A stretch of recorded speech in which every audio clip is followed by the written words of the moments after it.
In this video for section 4.4, we're going to solve logarithmic equations.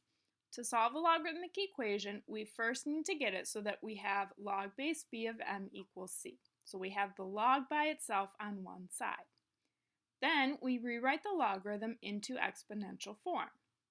Then we can solve for the variable, and it's important to note that we cannot take logs of negative numbers.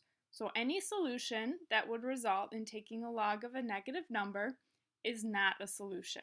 So we don't include that in our final answer. So we're going to look at example 6. Our first one is to solve log base 4 of x plus 3 equals 2. So we already have the log by itself, so we can rewrite into exponential form. 4 to the second power equals x plus 3. Now in the homework, they're going to ask you to enter this equation first, and then you would solve to find the final answer for x. So 4 squared is 16, and then I would subtract 3 from both sides, and that gives me x equals 13. So my solution set in the squiggly bracket, I would type 13. For part B, we have 3 times natural log of 2x equals 12. Now I need to get this natural log by itself first, which means the first step is dividing both sides by 3. So we have natural log of 2x equals 4. Now remember that natural log is log base e. So to rewrite this in exponential form, it would be e to the 4th equals 2x. Now to solve this equation for x, I would divide both sides by 2. So x equals e to the 4th over 2. Now this is the exact answer, and the homework is going to ask you for this exact answer first, and then for a decimal approximation. So my exact answer is e to the 4th over 2. My decimal approximation is 27.30. So if I type e to the 4th divided by 2 onto a calculator, this is what I would get, rounded to 2 decimal places. So next you should look at checkpoint problem number 6. Do these in your notes, check your answers, and then move on with the video. Next, we're going to look at example 7. This one is a little bit more complicated. So we're solving log base 2 of x plus log base 2 of x minus 7 equals 3.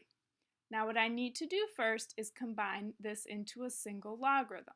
And I'm going to do that using the product rule.